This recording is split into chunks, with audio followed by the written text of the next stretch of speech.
After a short time, he drew all the power he could store within the new host he had crafted, and rode within her back to the prime she called home, her body opening the paths between the barriers and skins of the plains effortlessly.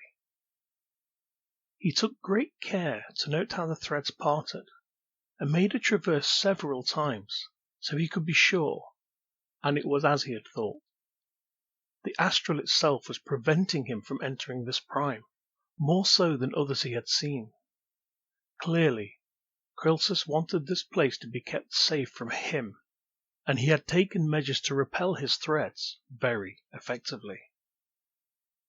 Too bad, he thought, as he had a way to bypass it now, for he had a living vessel capable of walking the plains, a feat that he understood was exceptional among those of mortal kind. And yet here, upon this place, her history had told him of many present upon her realm who could perform this feat, as though passing an open door between rooms. Of course, with such a temptation, he had to take the possibility that this was so, and make them his own, as such ability would aid him vastly in his current and all future endeavors. These people would be his way in. They would be his agents, and he set about directing her to seek out those she knew well enough to travel alongside her. She would tell them something new and exciting, something unique that she had discovered within the plains. The birth of a new prime, or a plane, the emergence of a new entity, the birthing of a god, or whatever each would jump at the opportunity to witness, and then the rest was simply a matter of time. And so they came, 11 in all, individually for the most part, although a trio was one of the groupings. They all fell the same way, in his waiting and unbreakable grasp. Only one escaped his trap, but only as he had not arrived as planned among the others. Instead, they had arrived as one who had followed his companions in suspicion that something was amiss, only to have those suspicions confirmed. But this did not prevent his plan from forging onward, as he was sure he would find the one that ran in time. Each had their own insights and power, secrets and lore. But above all, each had their own ability to pass to that prime unhindered, and that was all he truly desired. A way to move his power to there, for they would act as couriers, bringing his raw power to him, bolstering him within that prime, so he could begin to enact his plans. In scant months they had been replaced with his agents, and each was flooded with as much power as they could hold, whereupon they carried it back to their prime, and to a location that would become his operational point upon their prime, his gathering of forces. This did not go unnoticed, however, as many questioned why such prolific people had suddenly become bound toward an unknown goal, gathering in this secluded space and keeping their meetings shrouded in mystery. This merely made the gathering of yet more knowledge a simple matter of waiting and listening, as those who travelled to them willingly gave up what they knew simply to try and discover what was happening.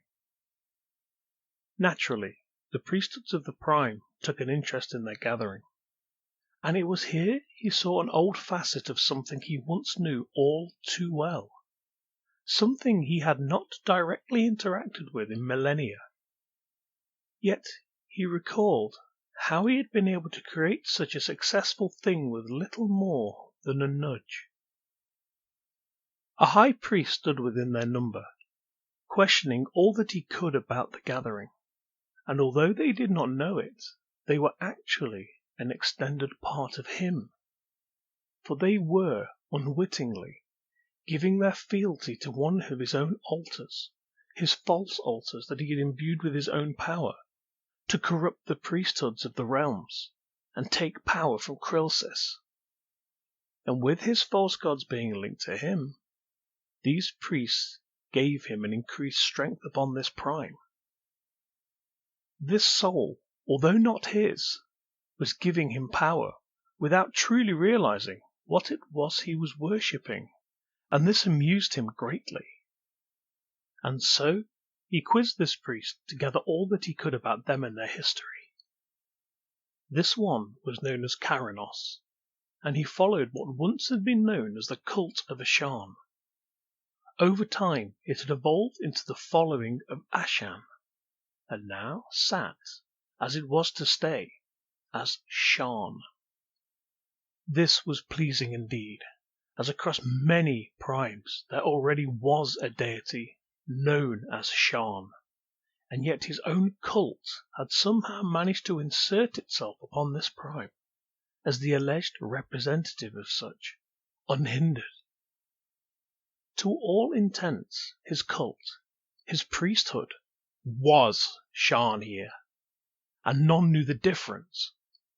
This would aid him assuredly, as he was already rife here, unseen and unknown until now, even to himself. They may even be able to tread upon this floating city of the draconic ones, without suspicion, as they were seen as natural here. He asked about their alliances and affiliations, but in passing, so as not to draw attention to such directly, and he was pleased to discover that even those who followed the wild here did not seek them out for destruction. His influence was truly hidden. And as the priests left and moods had settled, he set about weaving a plan to gain entrance to the sky-born city, as well as awakening his powers upon this prime. In time he would take it. It would just be much slower than his usual methods of outright assault and devastating overpowering. He looked forward to the challenge and the manipulation of these puppets whose strings he now held. And chrylsis be damned. He would have his prize.